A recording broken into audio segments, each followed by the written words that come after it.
ഈശോയിൽ ഏറ്റവും പ്രിയപ്പെട്ടവരെ,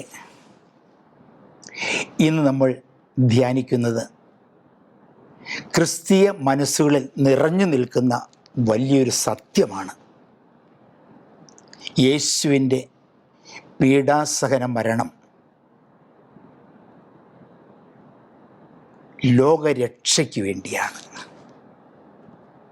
എൻ്റെയും നിങ്ങളുടെയും ലോകത്തിൻ്റെ മുഴുവൻ രക്ഷയ്ക്ക് വേണ്ടിയാണ് യേശു പീഡകൾ സഹിച്ച് മരിച്ചത്. Jesus suffering and death for the salvation of the human race, for the whole world. പ്രിയപ്പെട്ടവരെ, ഇത് സത്യമാണോ? നമ്മൾ പലപ്പോഴും, പ്രത്യേകിച്ച് പല ക്ലാസ്സുകളിലൊക്കെ പോകുമ്പോൾ, പ്രത്യേകിച്ച് യുവജനങ്ങളിലേക്ക്, ഈവൻ മുതിർന്ന കുടുംബങ്ങൾക്ക് വേണ്ടിയുള്ള ക്ലാസ്സുകളൊക്കെ എടുക്കുമ്പോൾ പലപ്പോഴും പങ്കുവയ്ക്കാറുണ്ട്, യേശുവുമായിട്ടുള്ളൊരു വ്യക്തിബന്ധം, ഒരു സ്നേഹം അങ്ങ് തോന്നാറില്ല. പലപ്പോഴും യേശുവിൻ്റെ പീഡാസഹനങ്ങൾ, അതൊക്കെ നമ്മളായിട്ടുള്ള ബന്ധം എന്താണ്? ഇത് ആർക്ക് വേണ്ടിയാണ് സഹിച്ചത്? ഈ പറയുന്ന വല്ലതും കാര്യമുള്ള സത്യമാണോ? ഒരു പേഴ്സണൽ റിലേഷൻ യേശുവായിട്ട് തോന്നാറില്ല. പ്രിയപ്പെട്ടവരെ, അതെന്തുകൊണ്ടാണ്? സത്യം അറിയാത്തത് കൊണ്ടാണ്. യേശു എന്തിനു വേണ്ടിയാണ്, യേശു ആരാണ്, എന്തിനു വേണ്ടിയാണ് സഹിച്ചത്? ഞാനൊരു സംഭവം പറയാം. എനിക്ക് പരിചയമുള്ള ഒരമ്മച്ചി, അവരുടെ ഏക മകള് ഒരു പാവപ്പെട്ട വീട്ടിലെ അന്നന്ന് അപ്പത്തിന് വേണ്ടി അമ്മ പണിയെടുക്കുന്നു, കഷ്ടപ്പെട്ട മകളെ പഠിപ്പിക്കുന്നു. ഈ മകൾക്ക് അമ്മച്ചിയോട് അല്പം പോലും സ്നേഹമില്ല. അതിൻ്റെ കാരണമുണ്ട്. അമ്മച്ചി വളരെ വികൃതിയാണ്. മുഖമൊക്കെ ചുക്കിച്ചൊളിഞ്ഞ്, തൊലിയൊക്കെ വരണ്ട് കരിവാളിച്ച്, അതുപോലെ കയ്യമ്പത്തിയൊക്കെ വല്ലാത്ത വികൃതമായി, ഒന്നും ഒരു സാധാരണ വ്യക്തിക്ക് ഒരു മിനിമം നമ്മൾ പ്രതീക്ഷിക്കുന്ന ആ ഒരു സൗന്ദര്യമൊന്നും ഈ മോൾക്ക് അമ്മയിൽ കാണാൻ സാധിക്കുന്നില്ല. അതുകൊണ്ട് ആ മോള് പറഞ്ഞു, അമ്മ ദയവ് ചെയ്ത് സ്കൂളിലേക്ക് വരരുത്, എൻ്റെ കൂട്ടുകാരുടെ മുൻപിൽ, ടീച്ചർമാരുടെ മുൻപിൽ അമ്മ വരരുത്. അമ്മ ഒന്നും തിരിച്ചു പറഞ്ഞില്ല, മറുതലിച്ച് പറഞ്ഞില്ല. ഏതൊരമ്മയുടെയും ഹൃദയത്തിൽ താങ്ങാൻ പറ്റാത്ത വേദനയാണ് നമുക്കറിയാം. ഒരു ദിവസം അവൾ വീട്ടിൽ വന്നപ്പോൾ വാതിൽ ചാരിക്കിടക്കുകയാണ്. സാധാരണ അമ്മ വാതിൽക്കൽ കാത്തിരിക്കാറുണ്ട്, എന്തെങ്കിലുമൊക്കെ കാപ്പിയൊക്കെ ഒരുക്കി കാത്തിരിക്കാറുണ്ട്. അന്ന് അമ്മയുടെ രൂപം വീട്ടിന് മുമ്പിലില്ല, വാതിൽ ചാരിക്കിടക്കുകയാണ്. അകത്തേക്ക് കയറി അമ്മ കട്ടിലിൽ തളർന്ന അവശയെ കിടക്കുകയാണ്. അവൾ മനസ്സിലായി, അമ്മയുടെ ആ കിടപ്പ് അത്ര പന്തിയുള്ളതല്ല, വളരെ ക്ഷീണിച്ചിട്ടുണ്ട്. അവൾ അടുത്ത് ചെന്നു, ആദ്യമായിട്ട് അമ്മയുടെ കയ്യൊന്ന് തൊട്ടു, ആ മുഖത്തൊന്ന് തലോടി ചോദിച്ചു, അമ്മച്ചി എന്തു പറ്റി? മോളുടെ പേര് ജാൻസി എന്നാണ്. അമ്മച്ചിയൊക്കെ മെല്ലെ കണ്ടുവന്നു. മോളെ ജാൻസി, എനിക്ക് തീരെ വയ്യ മോളെ, എന്തു പറ്റി? അമ്മയ്ക്കിനി ഒത്തിരി നാടില്ലെന്നാണ് തോന്നുന്നത്. പക്ഷേ ഈ അമ്മ പോകുന്നതിന് മുമ്പ് എനിക്കൊരു സത്യം മോളെ അറിയിച്ചിട്ട് പോകണമെന്നുണ്ട്. മോള് പറയാറില്ലേ, അമ്മച്ചിക്ക് എന്തു പറ്റി, എന്ത് ഈ വികൃത രൂപം, അമ്മച്ചി കാണാൻ കൊള്ളില്ല. മോള് സത്യം അറിയണോ? നമ്മൾ പണ്ട്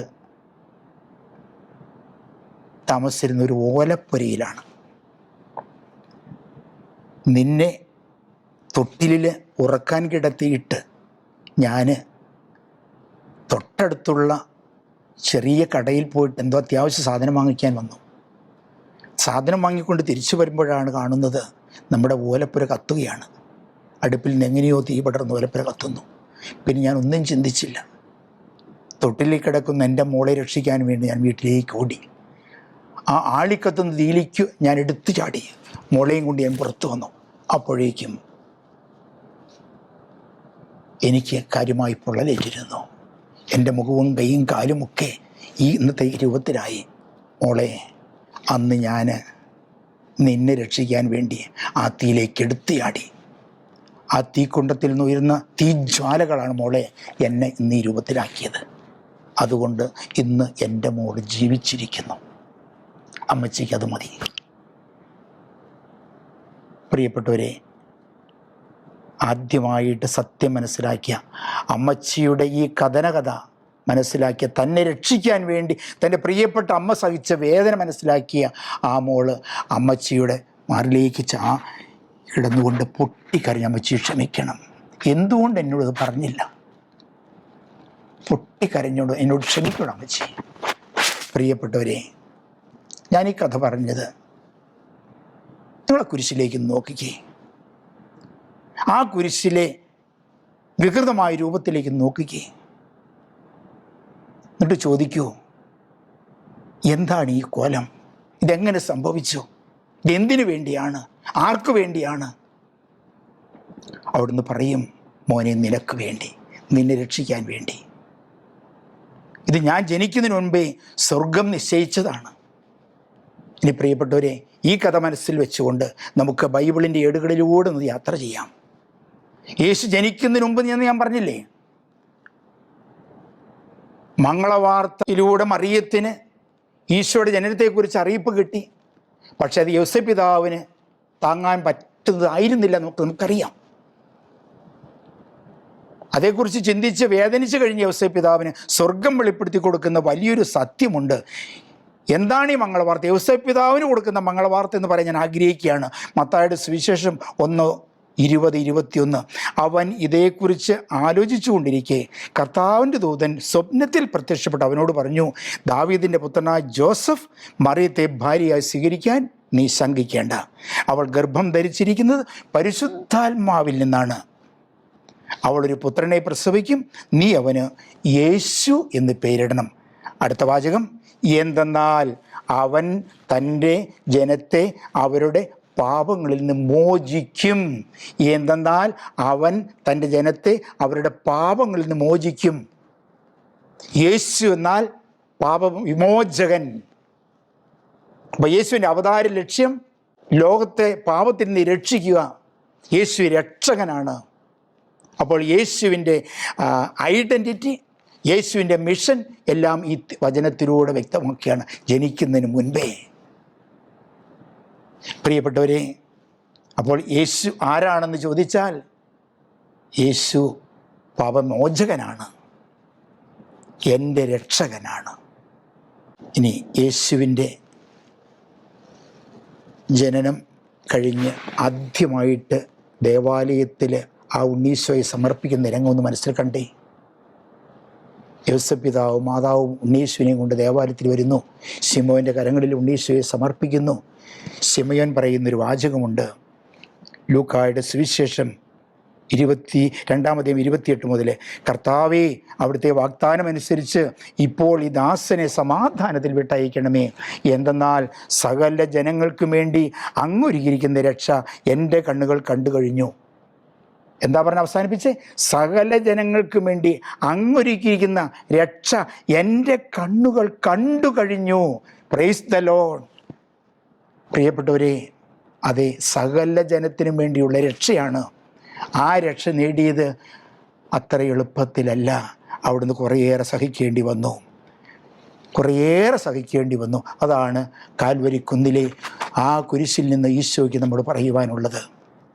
യേശുവിന് വഴിയൊരുക്കുവാൻ വന്ന സ്നാപകയോഹന്നാൻ യേശുവിനെ ആദ്യമായി കണ്ടുമുട്ടുമ്പോൾ ആ യേശുവിനെ ലോകത്തിന് പരിചയപ്പെടുത്തി കൊടുക്കുന്ന വാചകം യോഹന്നാൻ 1:29 രേഖപ്പെടുത്തിയിരിക്കുന്നു. ഇതാ ലോകത്തിൻ്റെ പാപം നീക്കുന്ന ദൈവത്തിൻ്റെ കുഞ്ഞാട്. Here is the lamb of God who takes the sins of the world. The lamb of God who takes the sins of the world. ഈശോയെ ലോകത്തിന് പരിചയപ്പെടുത്തി കൊടുക്കുകയാണ്. പ്രിയപ്പെട്ട വചനങ്ങളിലൂടെയാണ് നമ്മൾ കടന്നു പോകുന്നത്. അടുത്തതായിട്ട് ഈശോയുടെ നാവിൽ നിന്ന് തന്നെ ലോകത്തോട് പങ്കുവയ്ക്കുന്ന വചനം നമ്മൾ ശ്രദ്ധിക്കാം.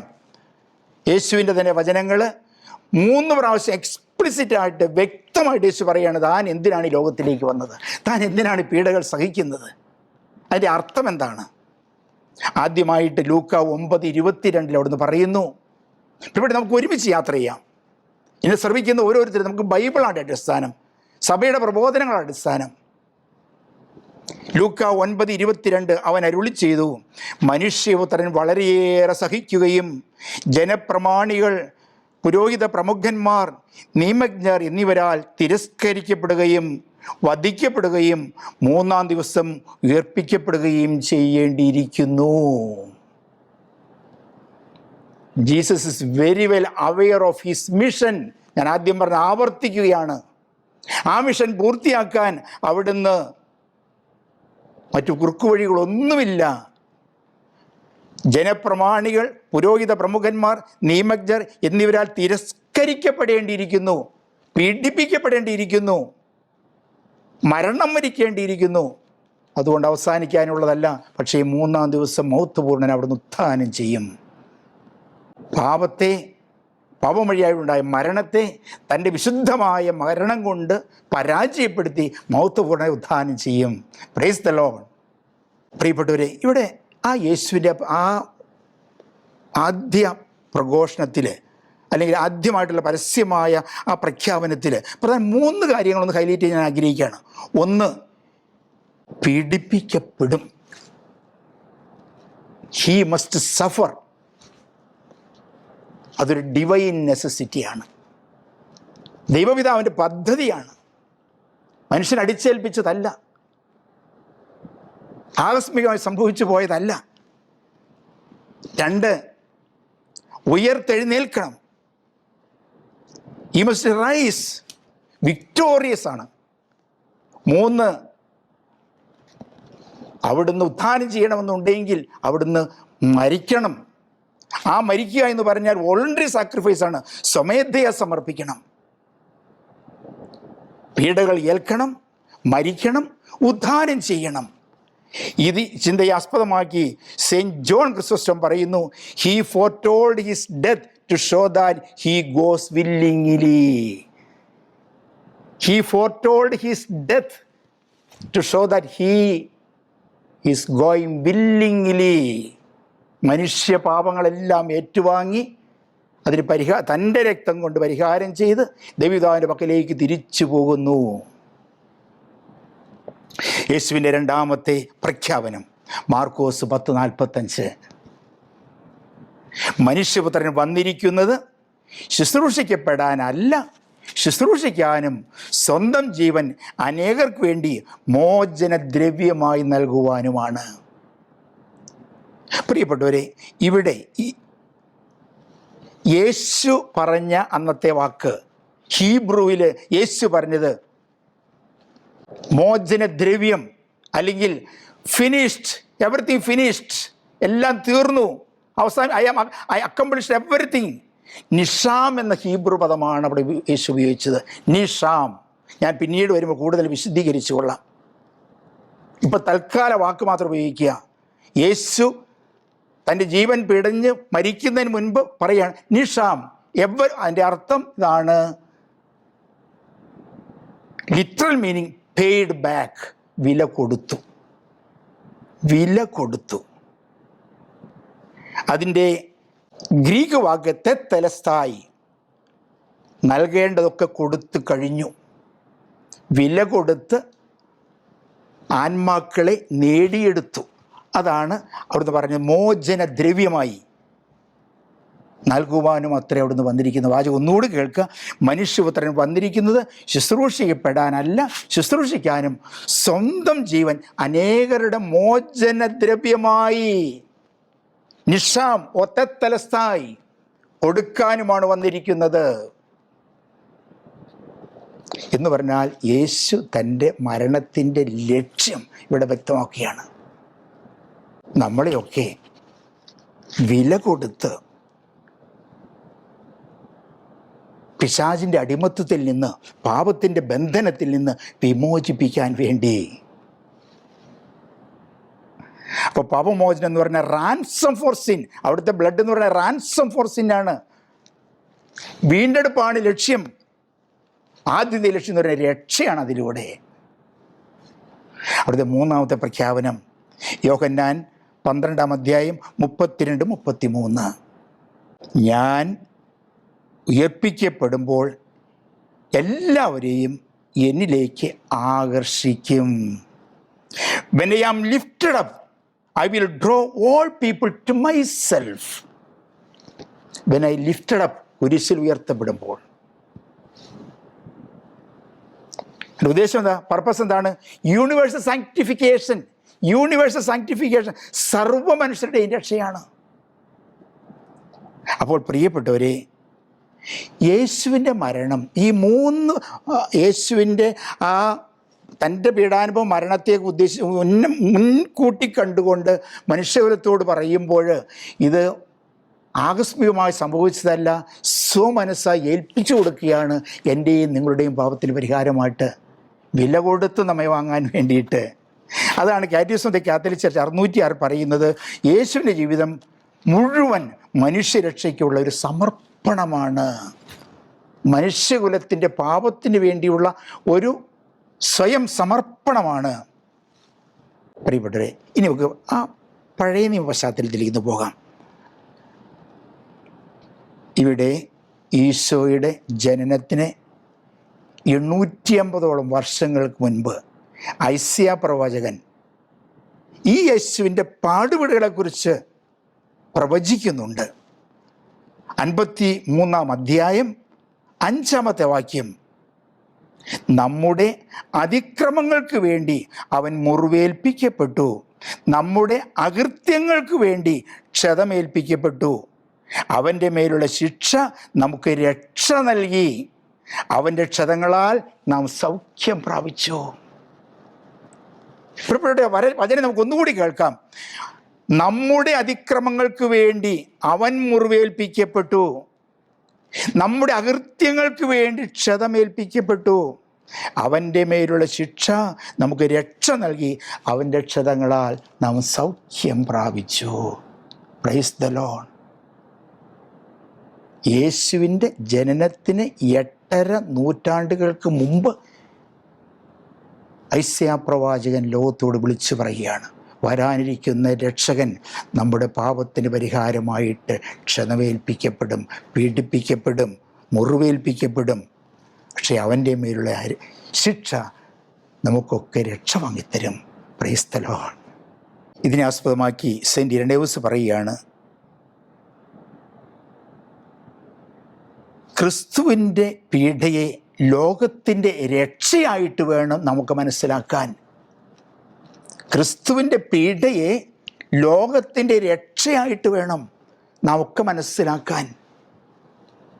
അതാണ് ഇന്നത്തെ ഈ കൊച്ചു ധ്യാനത്തിൻ്റെ ലക്ഷ്യം. യേശുവിൻ്റെ പീഡാസഹനം മുഴുവൻ എനിക്കും നമുക്കെല്ലാവർക്കും രക്ഷയായിട്ട് വന്നു.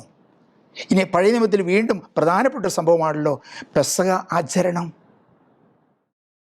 പുറപ്പാട് പുസ്തകത്തിൽ 12-ാം അധ്യായത്തിൽ ഇസ്രായേൽ ജനം പെസഹ ആചരിക്കേണ്ടത് എങ്ങനെയാണ് എന്ന് പ്രസ്താവിക്കുന്നുണ്ട്. അത് ഈ സംഭവമായിട്ട് വളരെ ബന്ധപ്പെട്ട് നിൽക്കുന്നതാണ്. ഇസ്രായേലിലെ മരണത്തിൽ നിന്ന് രക്ഷിക്കാൻ എന്താണ് ദൈവം മോശ വഴി നിർദ്ദേശിച്ചത്? നിങ്ങളുടെ വീടുകളുടെ കട്ടിളപ്പടിയിൽ ആട്ടിൻകുട്ടിയുടെ രക്തം തളിക്കണം. രക്തം കാണുമ്പോൾ സംഹാരദൂതൻ ഇതിലേക്ക് കടന്നു പോകും, നിങ്ങളുടെ വീടുകൾ രക്ഷിക്കപ്പെടും. സംഹാരദൂതൻ മറ്റു വീടുകളെ ശിക്ഷിക്കുമ്പോൾ പക്ഷെ നിങ്ങളുടെ വീടുകൾ, ഈ രക്തം തളിച്ചിരിക്കുന്ന വീടുകൾ രക്ഷിക്കപ്പെടും. പ്രിയപ്പെട്ടവരെ, അന്ന് ആട്ടിൻകുട്ടിയുടെ രക്തത്താൽ ഇസ്രായേൽ ജനം രക്ഷിക്കപ്പെട്ടുവെങ്കിൽ പുതിയ മുതലേക്ക് വരുമ്പോൾ പുതിയ പെസഹ കുഞ്ഞാടായ ഈശോയുടെ തിരുരക്തത്താൽ ഞാനും നിങ്ങളും ലോകം മുഴുവൻ രക്ഷിക്കപ്പെടണം. അതുകൊണ്ടാണ് യോഹന്നാൻ പറഞ്ഞത്, ഇതാ ലോകത്തിൻ്റെ പാപം നീക്കുന്ന ദൈവത്തിൻ്റെ കുഞ്ഞാട്. അവിടെ പ്രിയപ്പെട്ടവരെ, അപ്പസ്തോലന്മാരെന്താ പറയുന്നത്? പുതിയ നിയമത്തിൻ്റെ സാക്ഷി നമുക്ക് വെക്കുകയാണ്. ഇവിടെ പൗലോസിലെ 1 കൊരിന്തോസ് 15:3 ക്രിസ്തു നമ്മുടെ പാപങ്ങൾക്ക് വേണ്ടി മരിച്ചു. വളരെ വ്യക്തമായിട്ടാണ് പറയുന്നത്. 1 കൊരിന്തോസ് 15:3 ക്രിസ്തു നമ്മുടെ പാപങ്ങൾക്ക് വേണ്ടി മരിച്ചു. ഞാൻ വീണ്ടും ആവർത്തിക്കുന്നത്, തിരുവചനങ്ങളുടെ വെളിച്ചത്തിലാണ് നമ്മൾ ധ്യാനിക്കുന്നത്. പത്രോസ് ലീഗായുടെ ലേഖനം 1 പത്രോസ് 2:24-25, നമ്മുടെ പാപങ്ങൾ സ്വന്തം ശരീരത്തിൽ വഹിച്ചുകൊണ്ട് അവൻ കുരിശിലേറി, അത് നാം പാപത്തിന് മരിച്ച് നീതിക്കായി ജീവിക്കേണ്ടതിനാണ്. പാപത്തിന് മരിച്ച് നീതിക്കായി ജീവിക്കേണ്ടതിനാണ്. മാമോദീസയെക്കുറിച്ച് പൗലോസ് പഠിപ്പിക്കുമ്പോൾ പറയുകയാണ്, മാമോദീസയിലൂടെ നാം പാപത്തിന് മരിച്ചു കഴിഞ്ഞു, ഇനി ക്രിസ്തുവിൽ നമ്മൾ ഉയർക്കുകയാണ്. ഇനി പാപത്തിന് നമ്മുടെ മേൽ ഒരു സ്വാധീനവുമില്ല. യേശുവിൻ്റെ തിരുരക്തത്താൽ രക്ഷിക്കപ്പെട്ടവരാണ്. അതുകൊണ്ട് പ്രിയപ്പെട്ടവരെ, അവൻ്റെ മുറിവിനാൽ 1 പത്രോസ് 2:24-25 തുടരുകയാണ്. 25-ാമത്തെ വാക്യം, അവൻ്റെ മുറിവിനാൽ നിങ്ങൾ സൗഖ്യമുള്ളവരാക്കപ്പെട്ടിരിക്കുന്നു. അലഞ്ഞു നടക്കുന്ന ആടുകളെപ്പോലെ ആയിരുന്നു നിങ്ങൾ, എന്നാൽ ഇപ്പോൾ നിങ്ങൾ നിങ്ങളുടെ ഇടയനും പാലകനുമായവൻ്റെ അടുത്തേക്ക് മടങ്ങിയെത്തിയിരിക്കുന്നു. പ്രിയപ്പെട്ട, നമുക്ക് ആ വചനം ഒന്നുകൂടി ശ്രവിക്കാം. നമ്മുടെ പാപങ്ങൾ സ്വന്തം ശരീരത്തിൽ വഹിച്ചുകൊണ്ട് അവൻ കുരിശിലേറി, അത് നാം പാപത്തിന് മരിച്ച് നീതിക്കായി ജീവിക്കേണ്ടതിനാണ്. അവൻ്റെ മുറിവിനാൽ നിങ്ങൾ സൗഖ്യമുള്ളവരാക്കപ്പെട്ടു. അവൻ്റെ മുറിവിനാൽ നാം സൗഖ്യമുള്ളവരാക്കപ്പെട്ടു. അലഞ്ഞു നടക്കുന്ന ആടുകളെപ്പോലെ ആയിരുന്നു നിങ്ങൾ, എന്നാൽ ഇപ്പോൾ നിങ്ങൾ നിങ്ങളുടെ ഇടയനും പാലകനുമായ അവൻ്റെ അടുക്കിലേക്ക് മടങ്ങി വന്നിരിക്കുന്നു. അപ്പോൾ എന്തിനാണ് യേശു കുരിശിൽ മരിച്ചത്, പാടുപെടൽ സഹിച്ചത്? അലഞ്ഞു നടന്നിരുന്ന് പാപം ചെയ്ത് ചിഹ്നിച്ചതൊരു തെറ്റിപ്പോയ നമ്മളെയൊക്കെ തിരിച്ചു കൊണ്ടുവരാൻ വേണ്ടി, പാപത്തിൻ്റെ മുള്ളുകളിൽ നിന്ന് രക്ഷിച്ച് ഈശോയുടെ തിരുഹൃദയത്തിലേക്ക് ചേർത്ത് വെച്ചുകൊണ്ട് ആ തിരുഹൃദയത്തിൽ നെറ്റിറ്റ് വീഴുന്ന തിരുരക്തത്തുള്ളികളുടെ അഭിഷേകത്തെ രക്ഷിക്കാൻ വേണ്ടിയിട്ട്. അപ്പോൾ അതുകൊണ്ട് പ്രിയപ്പെട്ടവരെ, യേശുവിൻ്റെ പീഡ ശാരീരിക വേദന മാത്രമായിരുന്നില്ല, അത് ലോകത്തിൻ്റെ പാപഭാരം ഏറ്റെടുക്കലായിരുന്നു. അതുകൊണ്ടാണ് വിശുദ്ധ ഗ്രിഗറി നസ്യാൻസൻ പറയുന്നത്, പാപമില്ലാത്തവൻ പാപികളുടെ ഭാരമേറ്റു, അവിടുന്ന് കുരിശിൽ മരിച്ചു. എൻ്റെ പാപത്തിൻ്റെ ശിക്ഷ അവൻ ഏറ്റെടുത്തു, എൻ്റെ ലജ്ജയുടെ ഭാരം അവൻ വഹിച്ചു, എൻ്റെ മരണം അവൻ ഏറ്റെടുത്തു, എൻ്റെ ശിക്ഷ അവൻ സ്വന്തം തോളിൽ ഏറ്റുവാങ്ങി. ഈ സ്വഭാവം എത്ര സുന്ദരമായിട്ടാണ് ഗ്രിഗറി നസ്യാൻസൻ എന്ന പിതാവ് നമ്മളെ പഠിപ്പിക്കുന്നത്. പ്രിയപ്പെട്ടവർ, അവസാനമായി യേശു കുരിശിൽ കിടന്നുകൊണ്ട് പറഞ്ഞത്, ഞാൻ പറഞ്ഞില്ലേ, ഞാൻ അവസാനം അല്പം കൂടി അതിനെക്കുറിച്ച് പറയാമെന്ന്. യോഹന്നാന്റെ സുവിശേഷം 19:30, പിതാവേ, എല്ലാം പൂർത്തിയായി, എൻ്റെ ആത്മാവിനെ അങ്ങേ കരങ്ങളിലേക്ക് സമർപ്പിക്കുന്നു. യോഹന്നാൻ 19:30, എല്ലാം പൂർത്തിയായി. അതാണ് ഞാൻ ആദ്യം പറഞ്ഞ, പ്രിയപ്പെട്ടവരെ, നിഷ്ലാം, എല്ലാം പൂർത്തിയായി. അല്ലെങ്കിൽ തെത്തലസ്ഥായി ഗ്രീക്കിലേക്ക് വരുമ്പോൾ എല്ലാം പൂർത്തിയായി എന്ന് പറഞ്ഞാൽ ഐ പെയ്ഡ് എവറിത്തിങ്, കൊടുക്കാനുള്ള എല്ലാം കൊടുത്തു, കടമെല്ലാം വീട്ടി, ആത്മാക്കളെ വീണ്ടെടുത്തു. അതുകൊണ്ടാണ് 1 കൊരിന്തോസ് 6:20 പൗലോസ് ശ്ലീഹ തറപ്പിച്ച് പറയുന്നത്, നിങ്ങൾ വിലയ്ക്ക് വാങ്ങപ്പെട്ടവരാണ്, നിങ്ങൾ വിലയ്ക്ക് വാങ്ങപ്പെട്ടവരാണ്. ആകയാൽ നിങ്ങളുടെ ശരീരത്തിൽ ദൈവത്തെ മഹത്വപ്പെടുത്തുവിൻ. പ്രിയപ്പെട്ടവരെ, വചനം കേൾക്കുന്ന നിങ്ങൾക്കും ഈ പങ്കുവയ്ക്കുന്ന എനിക്കും ഇത് നമ്മുടെ ഹൃദയത്തിലേക്കാം ഏറ്റുവാങ്ങാം. ആകയാൽ ഇനി നമ്മുടെ ശരീരത്തിൽ ദൈവത്തെ മഹത്വപ്പെടുത്താം. യേശുവിൻ്റെ തിരുശരീര രക്തങ്ങൾ വിലയായി കൊടുത്ത് നമ്മളെ വീണ്ടെടുത്തുവെങ്കിൽ ഈ നമ്മുടെ ശരീരം കൊണ്ട്, ഈ മർത്യ ശരീരം കൊണ്ട് ഇനി നമുക്ക് ദൈവത്തെ മഹത്വപ്പെടുത്താം. അവസാനമായി വിശുദ്ധ കുർബാനയുടെ വാഴ്വിൻ്റെ സമാപനത്തിൽ നമ്മൾ പാടുന്ന ഒരു പാട്ട് ഒന്നുകൂടി മനസ്സിലേക്ക് നമുക്ക് കൊണ്ടുവരാം. പരിശുദ്ധ ശരീരത്താലും വിലയേറിയ രക്തത്താലും പാപത്തിൻ കറകളിൽ നിന്നും മർത്യനു നീ മോചനമേകി. അതെ, നമ്മുടെ വില യേശുവിൻ്റെ തിരുരക്തത്തിൻ്റെ വില. ആമേൻ.